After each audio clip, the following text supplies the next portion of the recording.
고린도후서 11장 22절부터 33절까지 말씀 저희 한 절씩 교독하겠습니다.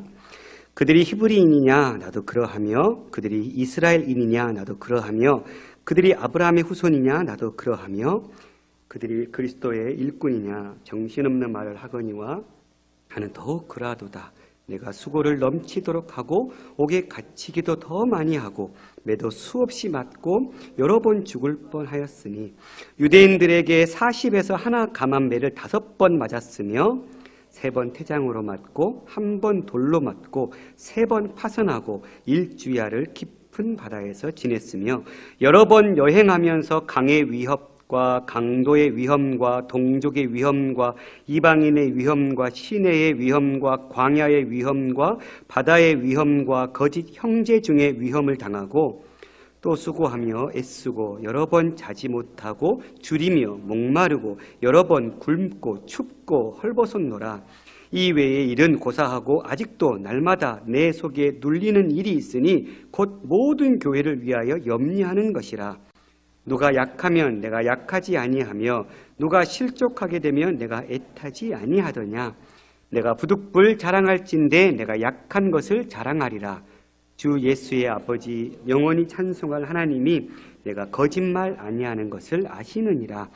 다메섹에서 아레다 왕의 고관이 나를 잡으려고 다메섹 성을 지켰으나 나는 광주리를 타고 들창문으로 성벽을 내려가 그 손에서 벗어났노라. 아멘. 우리가 지난 한 주간 묵상했던 빌립보서 1장 29절 말씀 함께 살펴보면 그리스도를 인하여 너희에게 은혜를 주신 것은 다만 그를 믿을 뿐 아니라 또한 그를 위하여 고난도 받게 하려 하심이라. 새 번역은 그리스도를 위해 여러분이 받는 특권입니다. 이렇게 번역하고 있습니다. 무엇이요? 고난이. 여러분 고난이 정말 특권이십니까? 고개를 절레절레 흔들고 싶지 않으십니까? 이거는 고난을 맛본 사람은 고개를 절레절레 흔들 수밖에 없어요. 그런데 또 맛본 사람은 그래도 또 고개를 끄덕일 수밖에 없어요. 왜냐하면 그 고난 가운데 우리 하나님이 어떻게 함께 하셨는지를 맛보았기 때문에 힘들지만 또 그 하나님이 나와 함께 할 것을 믿기 때문에 또다시 그 고난의 길을 가라고 하면 갈 수밖에 없는 것. 근데 그것이 그리스도를 위해 우리가 받는 특권이다. 여러분 이 특권을 우리가 잘 누렸으면 좋겠습니다. 특권을 특권답게 누려야 진짜 특권이죠. 겨우겨우 정말 바짓가랑이 붙들고 겨우겨우 끌려가면서 누린다면 더 큰 영광을 맛보지 못할 것 같아요. 정말 이왕 누릴 것 하나님 딱 신뢰하고 바라보고 그 주님 의지하고 우리의 믿음의 시선이 세상이 아닌 하나님을 딱 바라보고 나아간다면 진짜 특권을 우리가 누리게 될 줄 믿습니다. 저 여러분이 혹 현재에 그런 고난의 터널을 지나가고 있으시다면 주님 온전히 신뢰하고 바라봄으로 인해서 그 고난 후에 주어질 놀라운 믿음의 특권들을 누리시기를 축원합니다. 네, 오늘 말씀은 바울이 아주 되게 3주 전이었던 것 같아요. 계속 이제 이 앞전까지 말씀이 내가 좀 자랑 좀 하겠다. 내가 부끄럽지만 자랑 좀 하겠다 했는데 자랑 안 했거든요. 2지 22절부터 본격적인 진짜 바울의 자기 자랑이 나오고 있어요. 본문에 나타나는 바울의 자기 자랑은 고난과 역경, 그리고 수치스러운 일, 그리고 약점 이런 것들을 일일이 나열하고 있어요. 아니 자랑하겠다고 해놓고서는 12장에 가서야 조금 자기도 어떤 영적 체험들을 이야기하고 있지 11장 22절부터 33절까지는 그런 어떤 남들이 보기에 와 진짜 부럽다 이런 자랑이 아니라 헐 그렇게 그렇게 어려움을 당했어요. 이렇게 감히 부러워하지 않을 것 같은 그런 고난들, 역경들, 수치스러운 약점들을 바울은 오히려 그것이 자랑이라고 나열하고 있다는 사실입니다. 당시 명예와 수치를 중요하게 여겼던 그 가치관에 따르면 이것들은 수치의 목록이지 자랑의 목록이 될 수 없을 거예요. 그러나 바울은 가장 수치스러운 일, 즉 광주리를 타고 들창문으로 성벽을 내려와 도망친 이야기까지 마지막에 쓰면서 누구를 나타내고 싶은 거예요? 하나님을 나타내고 싶은 거예요. 나는 그렇게 연약한 존재고 나는 그렇게 무익한 존재인데 그런 무익한 나를 하나님이 들어쓰셨다라는 것을. 내가 잘나서 나는 이런 능력도 있고 나는 이런 능력도 있고 나는 이것도 할 줄 알고 저것도 할 줄 알고 그런 자랑을 하면서 남들에게 부러움을 사는 그런 자랑이 아니라 나는 이것도 연약했고 나는 이런 고통도 당해봤고 나는 이런 어려움도 당해봤고 어느 누구도 그 이야기를 들었을 때 부럽다, 나도 저렇게 되고 싶다가 아니라 나는 진짜 저런 건 안 해봤으면 좋겠다, 나는 진짜 저런 길은 안 걸었으면 좋겠다, 이런 자랑들만 늘어놓고 있는데 오히려 바울의 그 목적은 바로 내가 그렇게 고통 가운데 있었지만 여기까지 올 수 있었던 것은 내 하나님이 그 고난 속에서 나를 사용하셨고 붙잡으셨기 때문이다. 이걸 드러내고 싶었던 거예요. 그러니까 바울의 자랑은 자기가 내 자랑 좀 할게라고 했지만 정작 누구를 자랑하고 있는 거예요? 약할 때 강함 되신 하나님을 자랑하고 있는 거예요. 사랑하는 성도 여러분, 우리의 자랑이 온전히 우리의 예수 그리스도만 되기를 소망합니다. 그냥 내가 조금 잘 섬긴 것, 주님 주신 달란트 가지고 내가 좀 열매 맺은 것, 근데 그거 우리 주님이 함께하지 않으셨으면 그거 열매 맺을 수 있었어요? 우리 주님이 그 달란트 주시지 않으셨으면 그런 결과 얻을 수 있었어요? 없었어요. 하나님이 함께 하셨고 그 일을 행할 수 있는 능력을 부어주셨기 때문에 그런 열매를 거둔 것이죠. 그러니까 그 힘과 그 원동력은 누구에게 있었던 거예요? 하나님께 있었던 거예요. 그런데 그 하나님께 오신 그 은혜와 그 모든 힘의 근원은 딱 단절시켜버리고 마치 자기의 경험과 어떤 힘, 지식과 능력으로 그런 결과들을 얻은 것처럼 우리는 우리를 드러낼 때가 얼마나 많은지요. 그런데 바울은 자기 자랑하겠다고 하면서 철저하게 하나님만을 높이고 있는 걸 우리가 알 수 있습니다. 바울이 대적자들이 자랑한 것을 대체로 세 가지인 것 같아요. 첫 번째는 유대인이라는 그 종족을 바울의 대적자들은 자랑했어요. 22절이죠. 또 두 번째는 그들은 스스로 자칭 그리스도의 사도라고 자랑했어요. 23절에서 33절까지가 우리는 사도야 라고 얘기하고 있는 부분.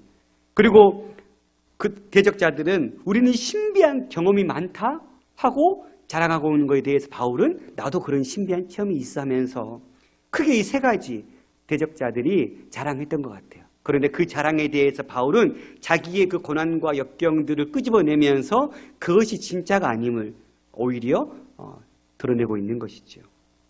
22절 그들이 히브리인이냐 나도 그러하며 그들이 이스라엘이냐 나도 그러하며 그들이 아브라함의 후손이냐 나도 그러하며. 무슨 얘기예요? 히브리인, 이스라엘인, 아브라함 후손 이 모든 것 다 똑같은 의미예요.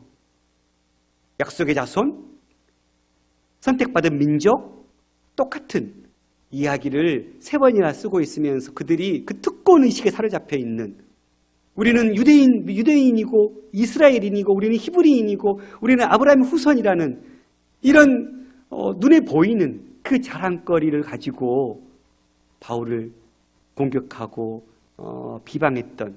그런데 빌립보서 3장 5절은 나는 8일 만에 할례를 받았고 이스라엘 족속이고 베냐민 지파요 히브리인 중에 히브리인이라고 바울 자신을 소개하고 있었어요.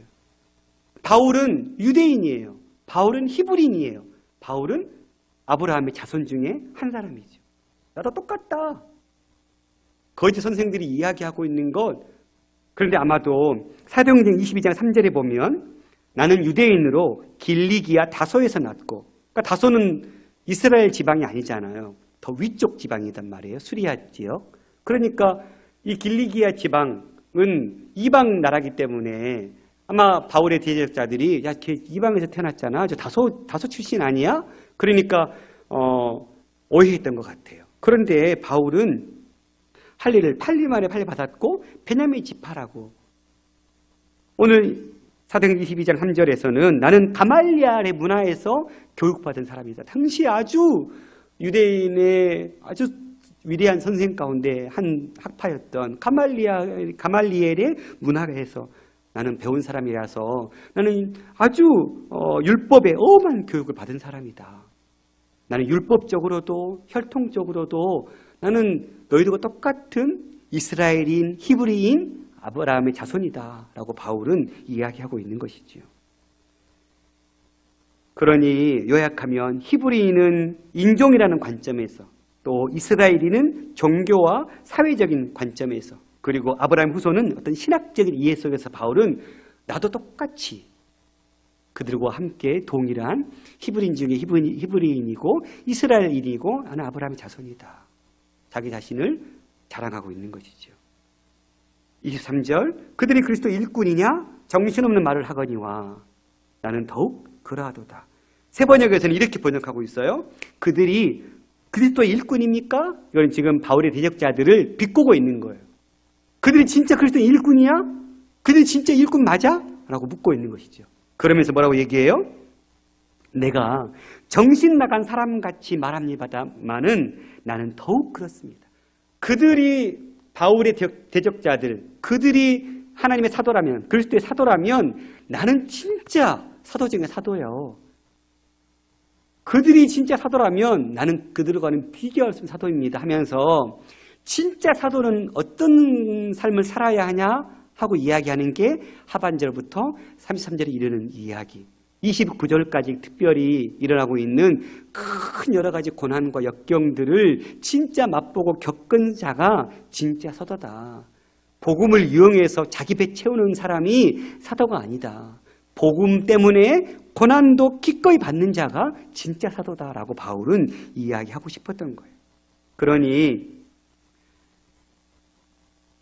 나는 수고도 더 많이 하고 감옥살이도 더 많이 하고 매도 더 많이 맞고 여러 번 죽을 뻔했다. 이 23절부터 이제 바울은 마지막 29절까지 고난의 목록들을 제시하고 있는데 크게 네 가지로 구분할 수 있는 것 같아요. 첫 번째는 투옥, 매맞음, 죽음의 위기들을 23절 하반절부터 25절까지 이야기하고 있고요. 두 번째는 잦은 여행에서 겪게 되었던 그 위험들을 26절에서 이야기하고, 특별히 세 번째로는 경제적인 어떤 궁핍 때문에 겪게 되는 수고와 시련들을 27절에서 이야기하고 있고, 네 번째로 교회를 향한 근심, 그것을 28절, 29절 이렇게 이야기하고 있어요.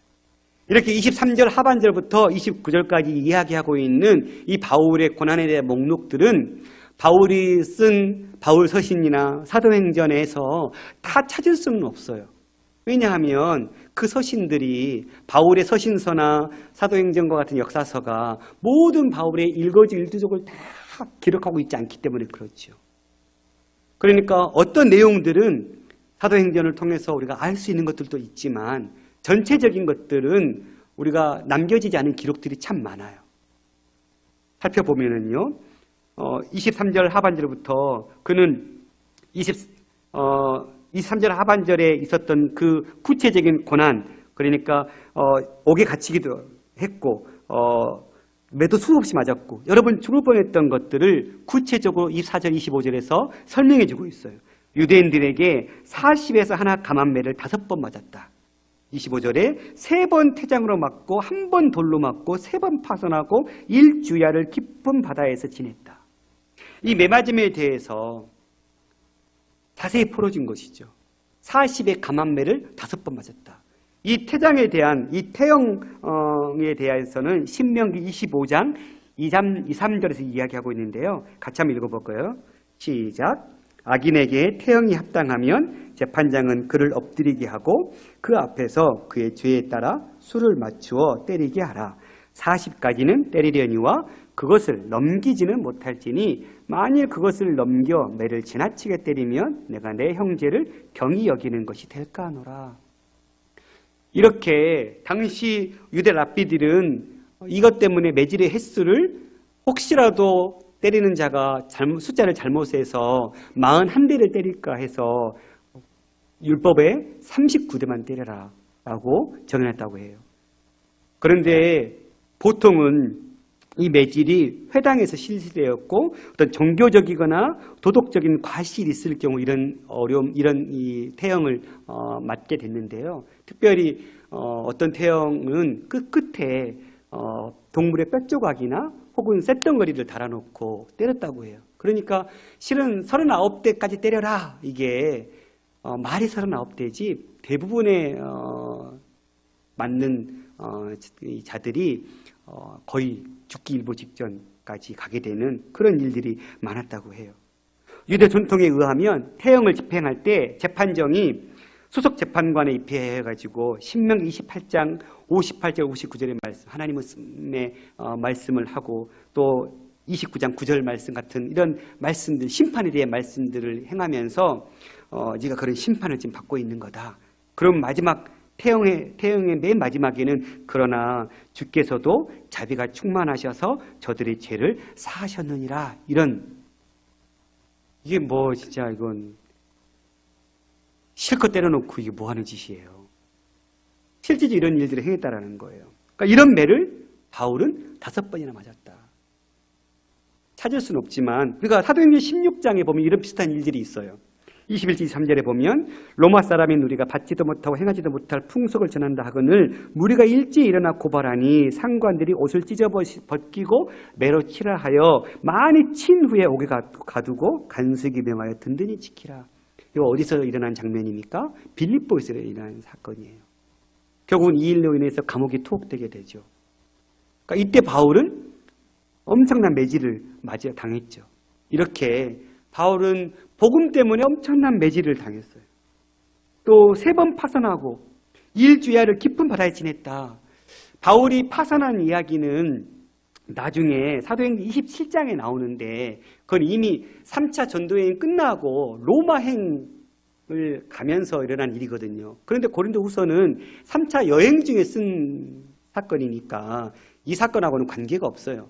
그러나 바울이 이 외에도 여러 섬들, 밀레도 같은 섬, 이런 많은 구브로 같은 섬들을 다니고 또 유럽에서 아시아로 넘어올 때도 배 타고 넘어왔잖아요. 그러니까 아마 성경에는 기록되어 있지 않지만 여러 어려움들을 당했던 것 같아요.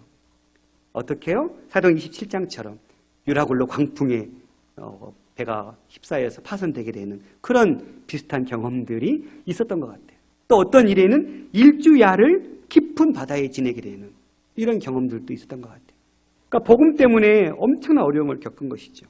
26절은 잦은 여행에서 겪은 위험들을 얘기하고 있는데 여러 번 여행하면서 강의 위험, 강도의 위험, 동족의 위험, 이방인의 위험, 시내의 위험, 광야의 위험, 바다의 위험, 거짓 형제 중에 위험을 당했다. 그러니까 바울은 그 복음 전도의 그 여정마다 온갖 어려움이 도처에서 도사리고 있었는데 그런데도 바울은 어떻게 했어요? 나는 나의 목숨을, 나의 생명을 조금도 아깝게 여기지 않는다라는 심정으로 바울은 다녔죠. 우리 보고 너 복음 전해. 그리고 너가 전하는 복음 전하는 그 복음의 길은 이 26절처럼 강의 위협을 당할 거야. 강도도 만날 거야.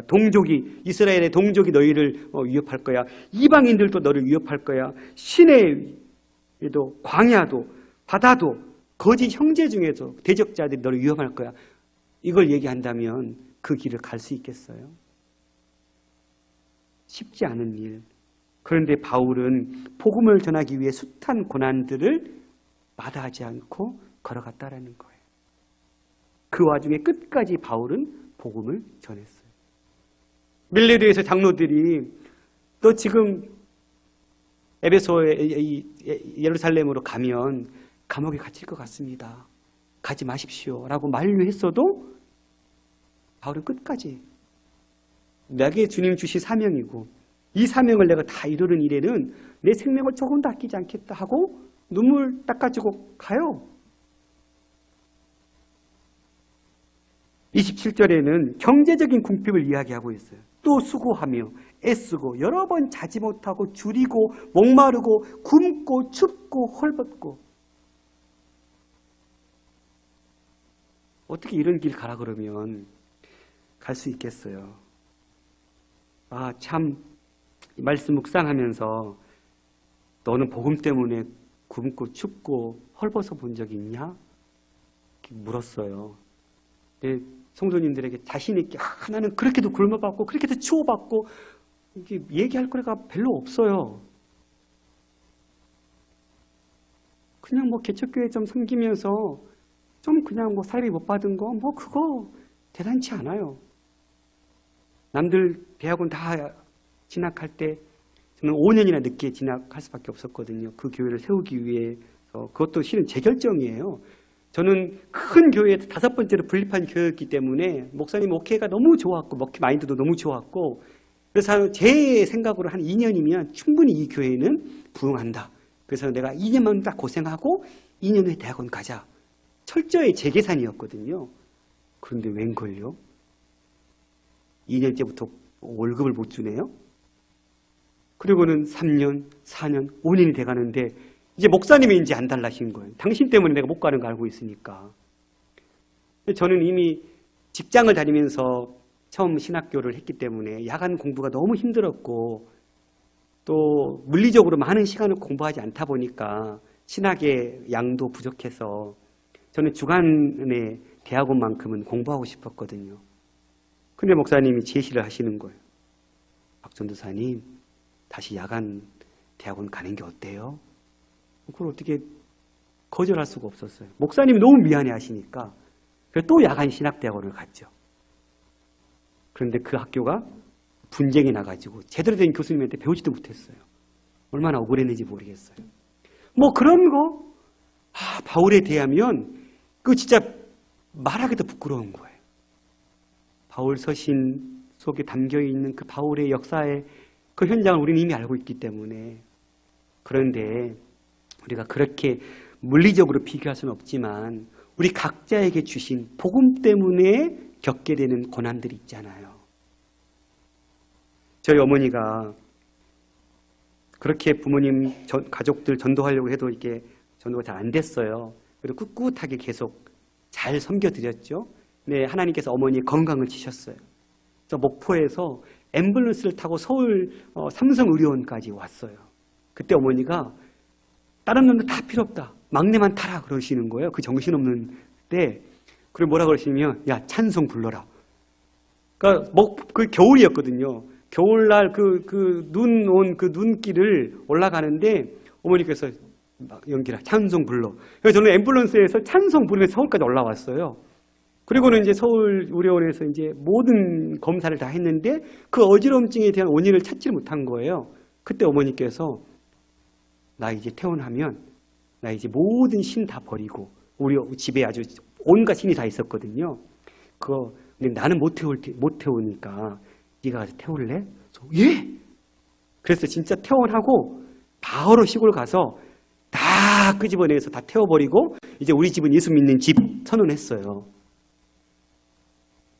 그러면 하나님 어떻게 주셔야 돼요?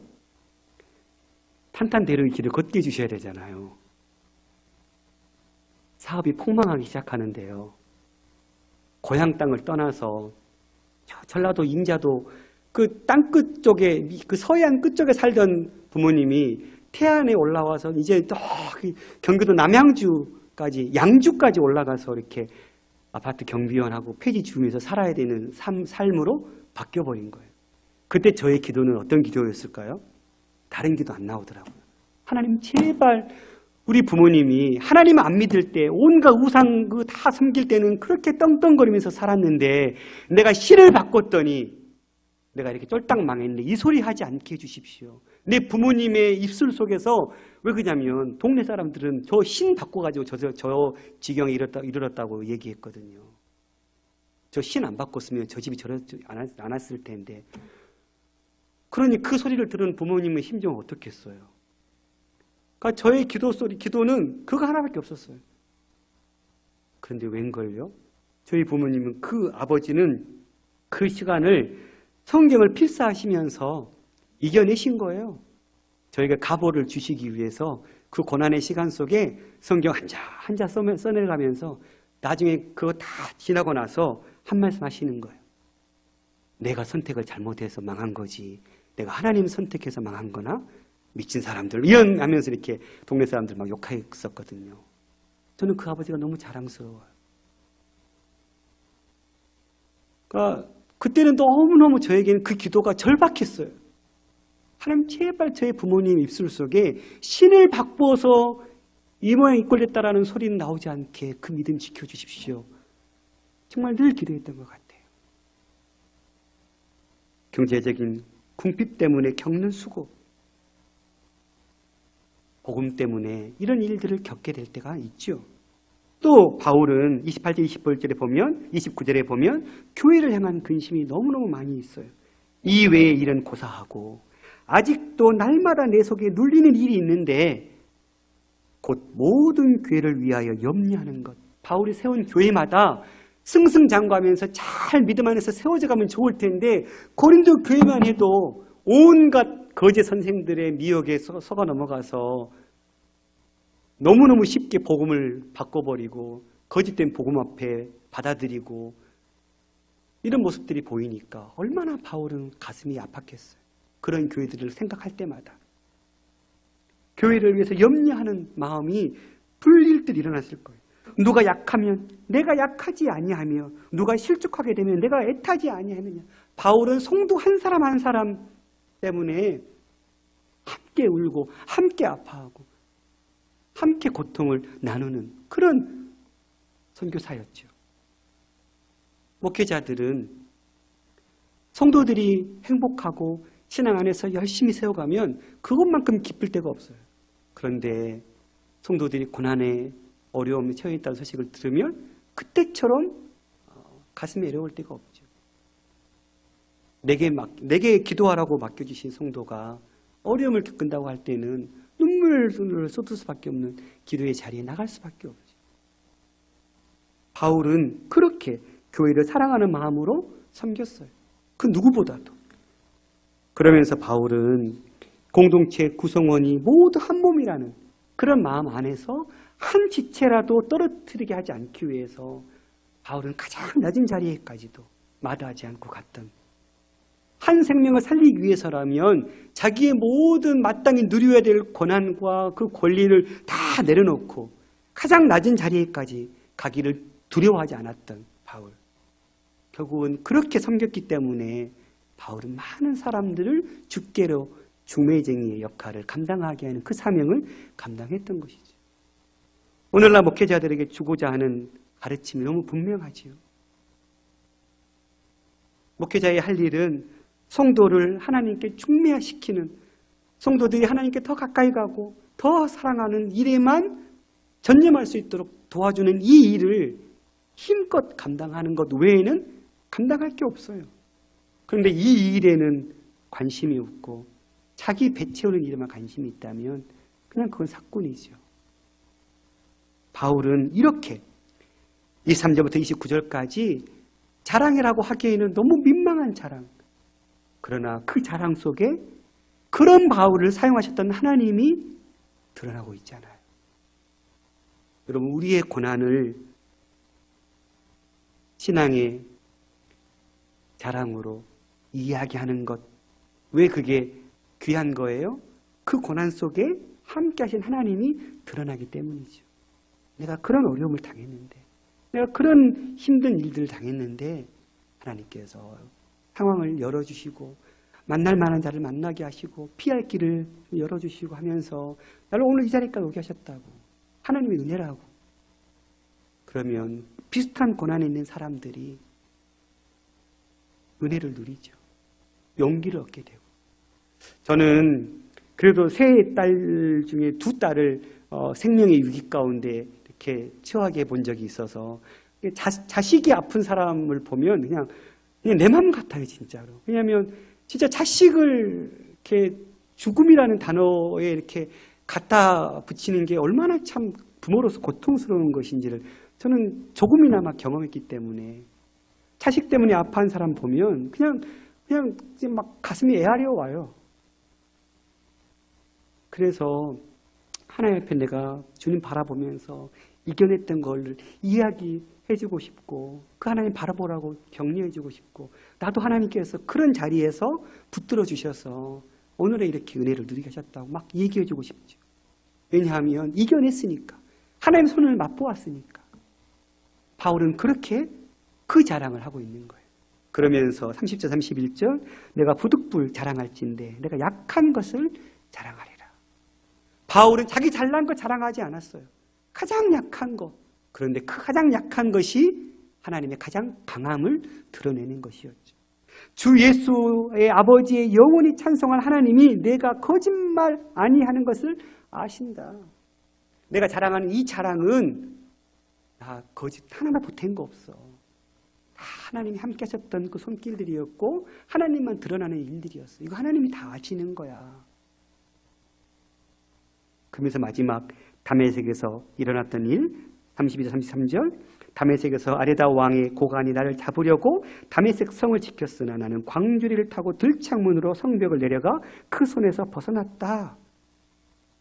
이 아레다 왕의 총독이 바울을 잡으려고 다메섹의 성문을 지키고 있었을 때에 바울은 그 성벽의 창문을 통해서 광주리, 과일 같은 그런 물건들을 성 위로 오르락내리락 할 때 쓰는 그 바구니 광주리에 몸을 넣어서 도망가게 되는 이런 이야기들을 기술하고 있죠. 특별히 바울이 다메섹에서 경험을 이야기하는 것은 그가 그 회심한 이후 그리스도를 위해서 일하기 시작한 그 처음 순간부터 내게는 고난이 내 숙제와 같은 거였어. 아마 이걸 얘기하고 싶었던 것 같아요. 이 사건은 사도행전 9장에서 등장하잖아요.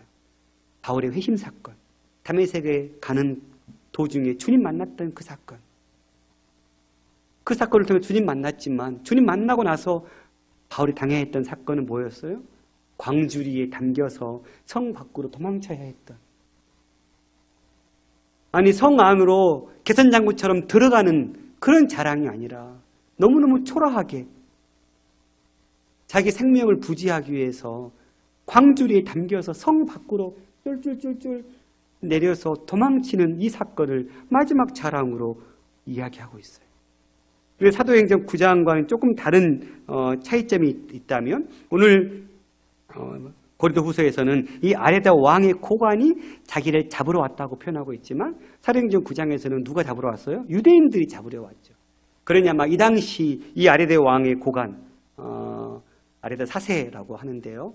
이 왕이 나바테이아 왕국의 통치자로서 이 다메섹까지도 이렇게 정치력을 뻗쳤다고 해요. 그래서 그 다메섹에까지 그 정치력이 있는 그에게 유대인들이 아마 환심을 사기 위해서 부탁했고 바울을 잡아달라고 했던 것 같아요. 어쨌든 바울은 그렇게 광주리를 타고 들창문으로 성벽을 내려가 그 손에서 벗어난 이야기. 이건 자랑이 아니잖아요. 도망친 이야기인데 승전가를 부른 이야기가 아니잖아요. 이렇게 바울은 철저하게 자기 약함을 자랑하면서 도리어 그런데 그렇게 도망쳐 나왔지만 나는 지금 뭐하고 있어? 내가 이렇게 많은 교회들을 다니면서 온갖 교회들을 세우고 많은 성도들을 내가 세우고 이 일을 하고 있어. 이렇게 바울은 자신의 경험한 그 고난의 목록들을 제시했지만 그가 보여주고자 했던 그 약함을 통해서 그 나를 이끌어온 것은 내가 아니라 하나님의 능력이 나를 이끌어왔다라는 것을 자랑하고 있는 것입니다. 이런 의도가 다메섹에서 도망치는 이 사건까지 아주 잘 드러나 있는 것이죠. 말씀을 마치겠습니다. 하나님께서 바울이 위험한 상황을 만나지 않도록 하시지 않았습니다. 그러나 어떻게 해주셨습니까? 그런 바울과 항상 함께 동행해 주셨습니다. 이게 중요한 것 같아요. 우리는 고난을 피해 가기를 기도할 때가 참 많죠. 이 고난에 쓴 잔을 할 수만 있다면 걷어달라고 우리는 기도할 때가 많죠. 그런데 바울은 무엇을 이야기하고 있습니까? 그 삶을 통해서 그 고난을 기꺼이 감사함으로 받았고 그 고난을 통해서 도리어 하나님의 이름을 드러냈다라는 것입니다. 그리고 하나님이 그와 항상 동행하셨음을 바울은 자신의 전 삶을 통해서 우리에게 알려주고 있는 것이죠. 그러니 중요한 것은 고난에서 벗어나기 위해서 고난의 그 쓴 잔을 내게 옮겨달라고 기도하는 것이 중요한 것이 아니라 어떤 시간, 어떤 상황, 어떤 환경이 있다 할지라도 내가 그 환경 속에 하나님 나와 함께 하심을 기억하고 그 하나님을 붙들고 내게 주신 그 고난에서 감사함으로 기꺼이 그 고난의 터널을 내가 걸어가겠습니다 하고 믿음으로 서는 것, 이것이 우리에게 훨씬 더 중요한 일임을 바울은 이야기하고 있는 것 같아요. 기술적으로 진보한 사회에 살고 있는 우리도 일상생활 속에서 온갖 어려움들이 밀려들고 있지요. 그 고통의 확실성은 신약성경과 구약성경 전체에 흐르고 있는 관통하는 주제이기도 합니다. 성도들에게 찾아오는 고통. 예수님도 지상을 떠나시기 전에 세상에서 너희가 환난을 당할 것이라고 말씀하셨죠. 그러나 그분이 그 예언의 말씀을 어떤 식으로 매듭 지으셨는지를 우리는 기억해야 하죠. 요한복음 16장 33절 같이 읽겠습니다. 시작. 이것을 너희에게 이르는 것은 너희로 내 안에서 평안을 누리게 하려 함이라. 세상에서는 너희가 환난을 당하나 담대하라. 내가 세상을 이겼노라. 세상에서 너희가 환난을 당한다. 그건 그리스도인이라면 당연한 것이라는 거예요. 우리가 연약해서도 아니고 우리가 잘못해서도 아니고 우리에게 주어진 환난은 내가 그리스도의 제자라면 하나님의 자녀라면 마땅히 그 환난을 내게 당연히 주어져야 하고 오게 되는 그냥 필수적인 것이라는 것을 바울은 이야기하면서 예수님이 이야기하면서 그러나 담대해라. 내가 세상을 이겼다. 무슨 얘기예요? 내가 이미 그 환난의 모든 어려움들을 다 이겨냈다. 그러니 너희도 그것을 이겨낸 나를 바라보고 나를 의지하면 너희도 뭐 할 수 있다라는 거예요? 이겨낼 수 있다라는 거예요. 이게 우리의 힘일 줄 믿습니다. 시련과 고난을 만날 때 예수께로 나아가 힘과 인내를 주시도록 우리는 기도하기를 원합니다. 그분이 우리의 필요를 이해하시고 그분만이 우리를 도울 수 있는 분이기 때문에 그렇습니다. 마지막으로 로마서 8장 18절 같이 한번 읽겠습니다. 시작. 생각하건대 현재의 고난은 장차 우리에게 나타날 영광과 비교할 수 없다. 믿으십니까? 현재의 고난은 저희가 사리비도 제대로 이제 못 받다 보니까 이렇게 세 딸들에게 이렇게 감사하게도 이렇게 옷을 많이들 주셨어요. 성도님들이. 특히 이제 바로 위에 이렇게 있는 언니들이 이렇게 있어가지고 좀 많이 물려 입었어요. 근데 이제 겨울 이렇게 점퍼 같은 경우는 잘 이렇게 안 주더라고요. 그러니까 그냥 일반 옷들은 되게 잘 오는데 도톰한 겨울 옷들은 잘 안 줘요. 그런데 그런 옷도 한 벌 사려면 되게 비싸잖아요. 아무리 뭐 메이크 아닌 그런 아동 옷을 사려고 해도. 근데 제대로 못 사줬어요. 근데 어느 날 이제 마트를 갔어요. 아내와 아이들과 함께. 근데 마치 무슨 아이 사랑인가? 뭐 아이 무슨 그 아동복이 할인을 하고 있는데 그 외투가 한 벌에 5만 원씩 가더라고요. 오, 싸다 하고 애들한테 야 골라. 그래서 딸들이 너무 신나가지고 처음 자기 외투를 사 입는 거예요. 그래서 골라 해가지고 셋이다. 저희는 이게 문제더라고. 뭐든지 세 개를 사야 되니까 골라 해서 고르게 하고 애들이 너무 신나가지고 공주 같은 그런 이 외투를 다 이제 골라 입었어요. 그리고는 이제 아내랑 애 태우고 집에 가는데 누가 먼저 울었다고 얘기할 수 없을 정도로 울면서 갔어요. 그냥 하나님이 우리 가족에게 내 자녀들에게 이 외투 한 벌 사줄 수 있는 여기까지 오게 한 게 너무 감사한 거예요. 근데 내가 그런 마음을 품고 있었는데 우리 아내도 똑같이 그 마음을 품고 있는 거예요. 그래서 둘이 어떻게 해요? 손잡고 울었죠. 하나님 감사합니다. 여기까지 오게 한 것도 감사합니다. 이렇게 외투 한 벌 사줄 수 있는 자리에 오게 한 것도 너무 감사합니다. 지금은 뭐 더도 사줄 수 있어요. 너무 불쌍하게 보면 안 돼요. 그때 그랬어요. 그때는. 지금은 그런 정도는 아니에요. 그런데 그게 그나마 그 은혜가 저에게는 하나님이 함께 하셨다는 것들을 이야기할 수 있는 가장 작은 나에게 있어서 그냥 감사거리인 거예요. 그래서 그것을 내게 허락해 주신 하나님이 얼마나 감사하고 고마운지 모르겠어요.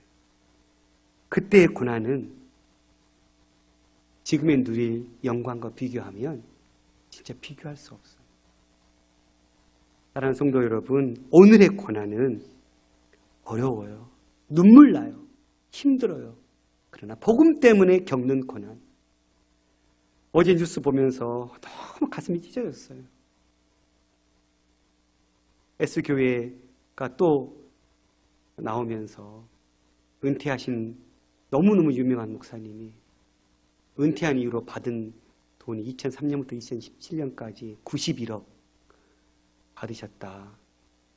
현재 후임 목사님의 사례비가 1억 5천인데 그 1억 5천이 거기서 다가 아니라 목회 수용비로 받는 돈이 10억이더라고요. 그게 뉴스에 나왔어요. 그러면 세상에 안 믿는 사람들은 목사하면 뭘 생각하겠어요? 우리 둘째 형님이 똑같아. 딱 우리 둘째 형님이 답이에요. 우리 동생 돈 많이 벌겠네? 제가 목사 안수 받았다고 전화했더니 딱 첫마디가 그거였어요. 우리 동생 돈 많이 벌겠네? 예수 안 믿는 사람의 목사의 삶은 그거예요. 돈 많이 버는 직업 갖고 있는 사람. 그런데 어떻게 그걸 안 믿겠냐고요. 그렇게 매스컴에서 나오고 그런 게 나오는데